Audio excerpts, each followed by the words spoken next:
Hello everyone, welcome to our study channel target achievers. Guys, यह CISF ASI LDC के लिए GK के practice set series का 14वां video है।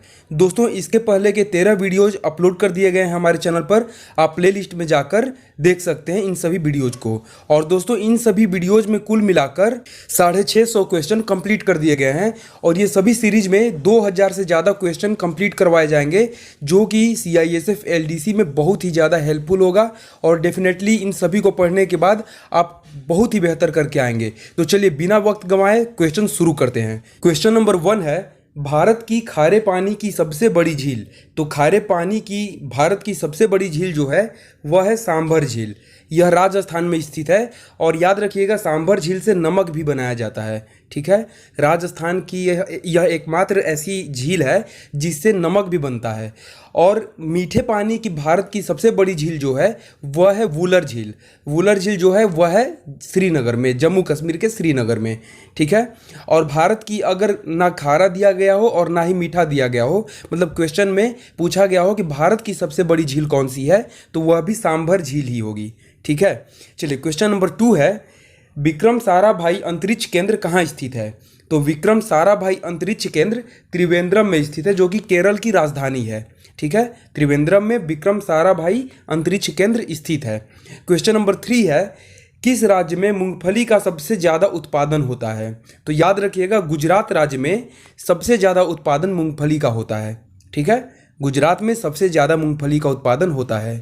क्वेश्चन नंबर 4 है, संघीय राज्य लक्षद्वीप में कुल कितने द्वीप हैं। यानी कि जो केंद्र शासित प्रदेश है लक्षद्वीप, उसमें कुल 36 द्वीप हैं। ठीक है, 36 द्वीपों से मिलकर लक्षद्वीप बना हुआ है। क्वेश्चन नंबर 5 है, कोंकणी भाषा किस राज्य की राजभाषा है। तो गोवा राज्य की राजभाषा कोंकणी भाषा है। यानी कि गोवा राज्य में जितने भी ऑफिशियल वर्क होते हैं वह कोंकणी भाषा में ही होते हैं। चलिए क्वेश्चन नंबर 6 है, विश्व की प्रथम महिला प्रधानमंत्री कौन थी। तो विश्व की यानी कि वर्ल्ड की पहली प्रधानमंत्री जो कि महिला रही हों वह हैं श्री माओ भंडार नायके, और यह श्रीलंका देश की प्रधानमंत्री थी, जो कि विश्व की पहली महिला प्रधानमंत्री थी। चलिए क्वेश्चन नंबर 7 है, क्राई का पूर्ण रूप क्या है। यानी कि फुल फॉर्म ऑफ क्राई पूछा गया है। तो क्राई का फुल फॉर्म होता है चाइल्ड रिलीफ एंड यू।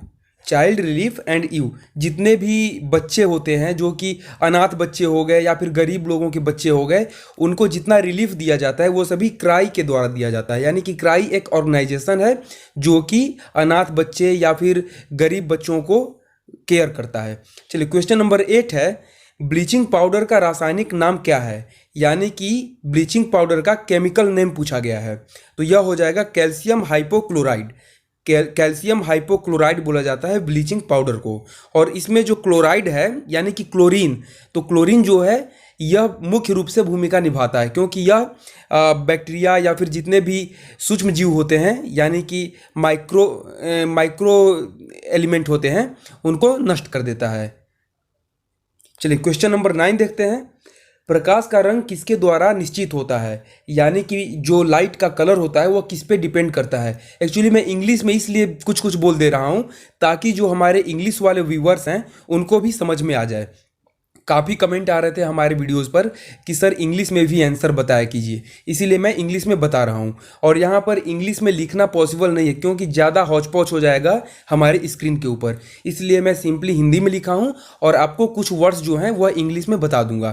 तो चलिए, प्रकाश का जो रंग है यानी कि कलर ऑफ लाइट है वह डिपेंड करता है किस पे, तरंग दैर्घ्य द्वारा, यानी कि वेव लेंथ के ऊपर। वेव लेंथ को ही तरंग दैर्घ्य बोलते हैं। क्वेश्चन नंबर 10 है, भारत में स्थानीय स्वशासन की स्थापना 1882 ईस्वी में किसने की थी। यानी कि इंडिया में लोकल गवर्नमेंट की स्थापना किसने की थी, किसने लोकल गवर्नमेंट को इस्टेब्लिश किया था। तो वह थे लॉर्ड रिपन। लॉर्ड रिपन ने ही लोकल गवर्नमेंट यानी कि स्थानीय स्वशासन की स्थापना की थी 1882 में। ठीक है, क्वेश्चन नंबर 11 है, प्रथम स्वतंत्रता संग्राम के बाद मुगल बादशाह बहादुर शाह जफर को अंग्रेजों द्वारा कहाँ निर्वासित कर दिया गया था। यानी कि अंग्रेजों ने बहादुर शाह जफर को 1857 में जो प्रथम क्रांति हुई थी स्वतंत्रता को लेकर, तो उसके बाद जब पराजय हो गया था यानी कि हार हो गया था मुगल सम्राट का, बहादुर शाह जफर का, तो उन्हें कहाँ पर भेज दिया गया था?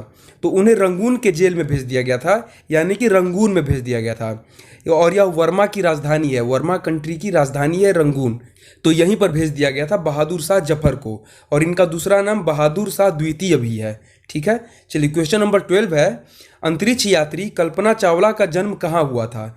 तो अंतरिक्ष यात्री कल्पना चावला करनाल में जन्म ली थी, यानी कि करनाल में इनका बॉर्न हुआ था, और करनाल जो है यह हरियाणा राज्य में पड़ता है। चलिए क्वेश्चन नंबर 13 देखते हैं, सूडान की राजधानी खार्तूम किस नदी के किनारे बसा है? तो एक क्वेश्चन याद रखिएगा कि सूडान की राजधानी जो है वह है खार्तूम, और यह खार्तूम जो है यह नील नदी के किनारे बसा हुआ है। क्वेश्चन नंबर 14 है, किस अक्षांश रेखा द्वारा अंडमान एवं निकोबार विभाजित होता है? यानी कि अंडमान और निकोबार को डिवाइड करने वाली जो अक्षांश रेखा है वह कौन सी है? तो वह है 10 डिग्री चैनल, यानी 10 डिग्री अक्षांश रेखा अंडमान और निकोबार को अलग करती है। क्वेश्चन नंबर 15 है, बुलेट प्रूफ जैकेट बनाने के लिए किस प्रकार के पदार्थ का प्रयोग किया जाता है? यानी जिस एलिमेंट का प्रयोग किया जाता है बुलेट प्रूफ जैकेट बनाने के लिए उसका नाम है बोरॉन कार्बाइड। बोरॉन कार्बाइड का ही बना होता है bullet proof jacket. Question number 16 है, पृथ्वी अपने अक्ष पर किस दिशा की ओर घूमती है? यानी कि जो अर्थ है वह अपने एक्सिस पर किस डायरेक्शन में रोटेट करती है? तो यह पश्चिम से पूर्व की ओर रोटेट करती है, यानी कि वेस्ट टू ईस्ट।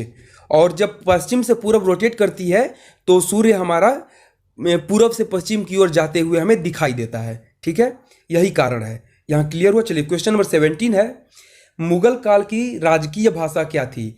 यानी कि मुगल डायनेस्टी के समय में वहाँ का जो स्टेट लैंग्वेज था वह क्या था? तो वह था फारसी, यानी कि वहाँ के जितने भी ऑफिशियल वर्क होते थे वह फारसी लैंग्वेज में होते थे। क्वेश्चन नंबर 18 है, स्वर्ण मंदिर बनाने के लिए किस मुगल शासक ने भूमि दान की थी? यानी कि किस मुगल एम्परर ने लैंड को डोनेट किया था स्वर्ण मंदिर यानी कि गोल्डन टेम्पल बनाने के लिए? तो अकबर ने ही डोनेट किया था स्वर्ण मंदिर बनाने के लिए भूमि, और यह स्वर्ण मंदिर अमृतसर में स्थित है। ठीक है, चलिए क्वेश्चन नंबर 19 है, ग्लूकोमा मानव शरीर के किस अंग को प्रभावित करता है? यानी कि ग्लूकोमा ह्यूमन बॉडी के किस पार्ट को अफेक्ट करता है? तो यह करता है आंख को, यानी कि आइज को ग्लूकोमा अफेक्टेड करता है। ठीक है, क्वेश्चन नंबर 20 है, भोजन का पाचन मानव शरीर के किस अंग से प्रारंभ होता है? तो जो फूड का डाइजेशन होता है वह ह्यूमन बॉडी के मुख यानी कि उसके माउथ द्वारा जब आप खाना मुंह में लेते हैं तो वहीं से आपका डाइजेशन शुरू हो जाता है। ठीक है, यानी यह क्वेश्चन जब भी पूछा जाए कि मानव शरीर के किस अंग से भोजन का पाचन प्रारंभ होता है तो यह होता है मुंह से। ठीक है, माउथ से। क्वेश्चन नंबर 21 है, मलेरिया के उपचार के लिए उपयोग किया जाने वाला कुनैन किस वृक्ष से प्राप्त किया जाता है? यानी कि मलेरिया के इलाज के लिए जो कुनैन यूज किया जाता है उसे किस ट्री से निकाल कर लाया जाता है? तो यह सिनकोना का वृक्ष होता है, सिनकोना का पेड़ होता है जिससे कि कुनैन निकाला जाता है, और यह कुनैन जो है मलेरिया के उपचार में कारगर होता है। चलिए क्वेश्चन नंबर 22 है, कौन सा राज्य रबर उत्पादन में अग्रणी है? यानी कि किस राज्य में रबर का उत्पादन सबसे ज़्यादा किया जाता है? तो यह किया जाता है केरल में। ठीक है, केरल राज्य में सबसे ज़्यादा रबर का प्रोडक्शन होता है। क्वेश्चन नंबर 23 है, लेह और श्रीनगर को जोड़ने वाले दर्रे का क्या नाम है? तो लेह और श्रीनगर को जोड़ने वाला जो दर्रा है यानी कि जिस पास के द्वारा लेह और श्रीनगर जुड़ा हुआ है वह है जोजिला दर्रा यानी कि जोजिला पास। क्वेश्चन नंबर 24 है, अरब सागर में स्थित भारतीय द्वीप किससे बना है? तो अरब सागर में जो द्वीप हैं, अरब सागर में आपको पता होगा कि लक्षद्वीप है और वह 37 द्वीप से बना है, यानी 37 आइलैंड से बना हुआ है। तो वह प्रवालों से बना है। ठीक है, वो जितने भी द्वीप हैं, आइलैंड है, वह प्रवालों से बने हैं। और प्रवाल क्या होता है आपको पता होगा कि कुछ कीड़े होते हैं जो समुद्र के अंदर रहते हैं, उन्हें बोलते हैं मूंगा। तो मूंगा जो मर जाते हैं वो एक के ऊपर एक लद के स्टोन का निर्माण करते हैं यानी कि पत्थर का निर्माण करते हैं, और वो करोड़ों साल तक ऐसे ही इनका कंटिन्यू चलता रहता है, एक के ऊपर एक दबना, और यह बड़े चट्टान के रूप में एक आइलैंड बन जाता है। और यही आइलैंड है अरब सागर में स्थित जो आइलैंड है वह। ठीक है, चलिए क्वेश्चन नंबर 25 है, उड़ीसा में सुपर थर्मल पावर स्टेशन कहाँ स्थित है? तो उड़ीसा में जो सुपर थर्मल पावर है वह तलचर में स्थित है, और तलचर में हमारे CISF का यूनिट भी है। ठीक है, तलचर के सुपर थर्मल पावर स्टेशन में हमारी यूनिट है, और यह NTPC है, NTPC में ही हमारा यूनिट है जो कि तलचर में है। क्वेश्चन नंबर 26 है, किस प्रकार के पवन को गरजता चालीसा कहते हैं? तो जो पछुआ पवन होता है उसे गरजता चालीसा कहा जाता है। क्वेश्चन नंबर 27 है, किस प्रकार की चट्टानों में पेट्रोलियम पाया जाता है? तो पेट्रोलियम जो है वह औषधि चट्टानों में पाया जाता है, याद रखिएगा। क्वेश्चन नंबर 28 है, भारतीय विद्युत रेल इंजन का निर्माण कहाँ किया जाता है? तो यानी कि जो इलेक्ट्रिक रेल इंजन है उनका निर्माण कहाँ किया जाता है, यानी कि उनका प्रोडक्शन कहाँ होता है? तो वह होता है चित्तरंजन में, और चित्तरंजन है यह पश्चिम बंगाल राज्य में स्थित है। क्वेश्चन नंबर 29 देखते हैं, समुद्र तल से ऊपर समान ऊंचाई वाले नक्शे पर खींची गई रेखाएं क्या कहलाती हैं? यानी कि जो समुद्र का यानी कि सी का वाटर लेवल होता है उसके ऊपर एक जैसे दो लेवल यानी कि एक जैसे दो ऊंचाई वाले स्थानों को जब मैप पर दिखाया जाता है तो उन दोनों स्थानों को कंटूर लाइन कहा जाता है, या फिर आइसोहाइप भी कहा जाता है। कंटूर लाइन या फिर आइसोहाइप, ये दोनों में से कोई एक बोल सकते हैं। क्वेश्चन नंबर 30 है, सोडा वाटर बनाने के लिए किस गैस का प्रयोग किया जाता है? तो सोडा वाटर बनाने के लिए कार्बन डाइऑक्साइड का प्रयोग किया जाता है। अब जितना भी कोक पीते हैं यानी कि कोका कोला, पेप्सी, स्प्राइट, इन सभी में कार्बन डाइऑक्साइड मिलाया गया होता है, जिसके कारण उसे हिलाने पर, बोतल को हिलाने पर झाग बनता है और कार्बन डाइऑक्साइड बाहर निकलती है। या फिर आप जो डकार लेते हैं पीने के बाद वह कार्बन डाइऑक्साइड ही होता है जो बाहर निकलता है। क्वेश्चन नंबर 31 है, भूमध्य सागर एवं लाल सागर को जोड़ने वाली नहर का नाम क्या है? तो भूमध्य सागर और लाल सागर यानी कि भूमध्य सी, मेडिटेरियन सी और रेड सी, इन दोनों को जो ज्वाइंट करने वाला नहर है यानी कनाल है वह है स्वेज कनाल यानी कि स्वेज नहर। चलिए क्वेश्चन नंबर 32 है, डिप्थीरिया रोग शरीर के किस अंग को प्रभावित करता है? यानी कि जो डिप्थीरिया रोग है यह ह्यूमन बॉडी के किस पार्ट को अफेक्टेड करता है? तो यह गला को यानी कि हमारे थ्रोट को अफेक्ट करता है। ठीक है, चलिए क्वेश्चन नंबर 33 देखते हैं, भारतीय संविधान की 8वीं अनुसूची का संबंध किससे है? तो इंडियन कॉन्स्टिट्यूशन का जो 8th अनुसूची है, 8वीं अनुसूची है, 8th शेड्यूल है, उसका संबंध है भाषाओं से यानी कि लैंग्वेज से। क्वेश्चन नंबर 34 है, पीतल किन दो तत्वों का मिश्रण है? तो पीतल बना होता है तांबा एवं जस्ता का। ठीक है, कॉपर और जिंक का बना होता है पीतल। इसको एक ट्रिक से आप याद कर सकते हैं, एक वर्ड आप याद कर लीजिए, पिताजी। तो पिताजी का मतलब पी से पीतल और यह बना है ता से तांबा और जी से जिंक। तांबा और जिंक से मिलकर बना हुआ है पीतल यानी पिताजी। पीतल, तांबा, जिंक, याद रख लीजिएगा। क्वेश्चन नंबर 35 है, भारत का केंद्रीय मत्स्य शोध संस्थान कहाँ स्थित है? यानी कि इंडिया का सेंट्रल फिश रिसर्च सेंटर यानी कि मछलियों का रिसर्च सेंटर जो है नेशनल लेवल पर, वह कहाँ है? वह है एर्नाकुलम में, और एर्नाकुलम कोचीन में पड़ता है। ठीक है, कोचीन के एर्नाकुलम में ही है केंद्रीय मत्स्य शोध संस्थान यानी कि central fish research centre. Question number 36 है, शिव समुद्रम जलप्रपात किस नदी पर स्थित है? तो शिव समुद्रम जलप्रपात जो है यह कावेरी नदी पर स्थित है।